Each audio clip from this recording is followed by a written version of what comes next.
കർണാടകയിലെ ബുൾഡോസർ രാജ് വിഷയത്തിൽ കേരള നേതാക്കൾ ഇടപെട്ടതിനെതിരെ കർണാടകത്തിലെ സിപിഐഎം എന്ന തരത്തിൽ വന്ന വാർത്തകൾ അടിസ്ഥാനരഹിതം.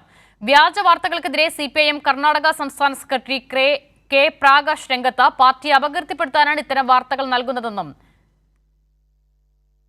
അദ്ദേഹം പറഞ്ഞു. ആദിൽ ചേരുകയാണ് വിവരങ്ങൾ നൽകാനായി. ആദിൽ, മുഖ്യധാരാ മാധ്യമങ്ങളടക്കം ഏറ്റെടുത്തൊരു പ്രചാരണമാണ്. ഇതിനെതിരെ ഇപ്പോൾ സിപിഐഎം തന്നെ രംഗത്ത് വരികയാണല്ലേ?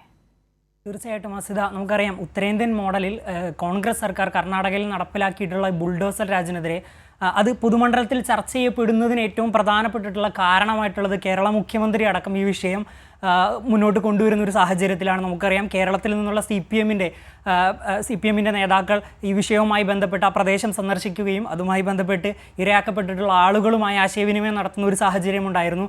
അതിനു പിന്നാലെയാണ് ഇത്തരത്തിലുള്ളൊരു വ്യാജ വാർത്ത കേരളത്തിലെ മുഖ്യധാര മാധ്യമങ്ങൾ അടക്കം പ്രചരിപ്പിക്കുന്ന ഒരു സാഹചര്യമുണ്ടായത്. കേരളത്തിലെ നേതാക്കൾ ഈ പ്രദേശം സന്ദർശിക്കുന്നതും ഇതുമായി ബന്ധപ്പെട്ട് ഇടപെടുന്നതിനെതിരെയും CPM കർണാടക ഘടകം വിമർശനം ഉന്നയിച്ചിട്ടുണ്ട് എന്നുള്ള നിലയ്ക്കുള്ള വാർത്തകളാണ് പുറത്തു വന്നിട്ടുണ്ടായിരുന്നത്. എന്നാൽ അതിനെതിരെ ഏറ്റവും ശക്തമായി രംഗത്ത് വന്നിരിക്കുകയാണ് കർണാടകയിലെ സംസ്ഥാന കമ്മിറ്റി തന്നെ, CPMൻ്റെ സംസ്ഥാന കമ്മിറ്റി തന്നെ. ഇത്തരത്തിലുള്ള വാർത്തകൾ വ്യാജമാണെന്നും ഒരു തരത്തിലും ഇത്തരത്തിൽ കേരളത്തിലെ നേതാക്കൾ ഇടപെടുന്നതുമായി ബന്ധപ്പെട്ട് കർണാടകയിലെ CPM ഘടകത്തിന് യാതൊരുവിധ പ്രശ്നവുമില്ല എന്നുള്ള നിലയ്ക്കാണ് വ്യക്തമാക്കിയിട്ടുള്ളത്. അതായത് ഈ വിഷയം നിലവിൽ ഈ പ്രതിസന്ധിയുടെ മെറിറ്റിനെ തന്നെ ചോദ്യം ചെയ്യുന്ന തരത്തിൽ ഈ വിഷയം അവതരിപ്പിക്കുന്നതിനകത്ത് കൃത്യമായിട്ടുള്ള അജണ്ടകളുണ്ട് എന്നുള്ളത് തന്നെയാണ് ഈ പ്രസ്താവനയിലൂടെ നമുക്ക് വ്യക്തമാക്കാനായിട്ട് സാധിക്കുന്നത്. ഈ പാർട്ടിയെ അപകീർത്തിപ്പെടുത്തുന്നതിന് വേണ്ടിയിട്ടാണ് ഇത്തരത്തിലുള്ള വാർത്തകൾ നൽകുന്നത് എന്നും ഇത്തരത്തിലുള്ള വ്യാജ വാർത്തകൾ നൽകിയിട്ടുള്ള മാധ്യമങ്ങൾ ആ വാർത്തകൾ തിരുത്തണമെന്നും ആവശ്യപ്പെടുന്നുണ്ട് കർണാടകയിലെ CPMൻ്റെ ഘടകം എന്നുള്ളത്. നമുക്കറിയാം ഈ വിഷയം പൊതുമണ്ഡലത്തിൽ ഈ രീതിയിൽ ചർച്ച ചെയ്യപ്പെടുന്നതിന് പ്രധാന കാരണമായിട്ടുള്ളത് കേരളത്തിലെ നേതാക്കൾ ഈ വിഷയവുമായി ബന്ധപ്പെട്ട് ഇടപെട്ടതിൻ്റെ ഭാഗമായിട്ട് തന്നെയാണ്.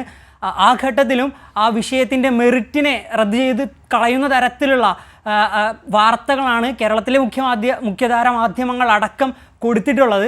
അപ്പോൾ ഇതിനെതിരെ ഏറ്റവും ശക്തമായിട്ടുള്ള നിലപാട് സ്വീകരിച്ചുകൊണ്ട് കർണാടകത്തിലെ CPM ഘടകം മുന്നോട്ട് വന്നിട്ടുണ്ട് എന്നുള്ളതാണ് നമുക്കിപ്പോൾ മനസ്സിലാക്കാനായിട്ട് സാധിക്കുന്നത്.